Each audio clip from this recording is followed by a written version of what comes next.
বলেছি আমি যেটা বলবো একবারে শুনবে সেটা, আর ভালোভাবে সেইভাবেই চলবে।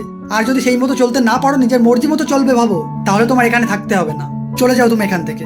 তুমি না আর জ্ঞান দিও না। আজকে আমাকে মেরে এখন বোঝাচ্ছ?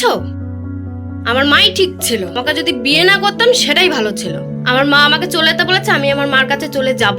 এমন কোনো সম্পর্ক নেই, এমন কোনো স্বামী স্ত্রী নেই যাদের মধ্যে ঝগড়া ঝামেলা হয় না। ঝগড়া ঝামেলা সবার মধ্যেই হয়, কিন্তু সেই ঝগড়া ঝামেলা যদি তারা দুজন মেটাতে না পারে, তাহলে তোমার মা কেন, পৃথিবীর কেউই মেটাতে পারবে না। আর যদিও মেটাতে পারে, সেটা বাইরে থেকেই মেটানো সম্ভব, ভিতর থেকে মেটানো সম্ভব নয়। আর যে কোনো সম্পর্ক মন থেকে ভালো থাকাটা বেশি প্রয়োজন। স্বামী স্ত্রীর মধ্যে ঝগড়া ঝামেলা হলে তাদের একে অপরের পাশে থাকা উচিত, তাদের সাথে থাকা উচিত। ছেড়ে চলে গেলে তোমার অভিমানটা বুঝতে পারবো না, তুমি সাথে থাকলে তোমার রাগ অভিমানটা বুঝতে পারবো। যে মানুষটা সারা জীবন তোমার সাথে থাকবে, সাত পাকে বাধা নিয়ে তোমাকে এখানে নিয়ে এসছে, সে কোনো একটা ভুল করলে তাকে ক্ষমা করা যায় না।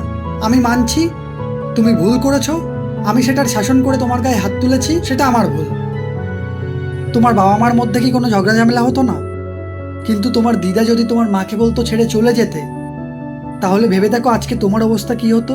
ঝগড়া ঝামেলা করে একে অপরের থেকে আলাদা থাকতে নেই। বাবা মারও উচিত নয় তাদের সেই ঝামেলার আগুনে ঘি ঢেলে উস্কে দেওয়া, তাদেরকে বুঝিয়ে সাথে থাকতে দিতে হয়। তাদের ঝামেলা তারা ঠিক মিটিয়ে নিতে পারবে।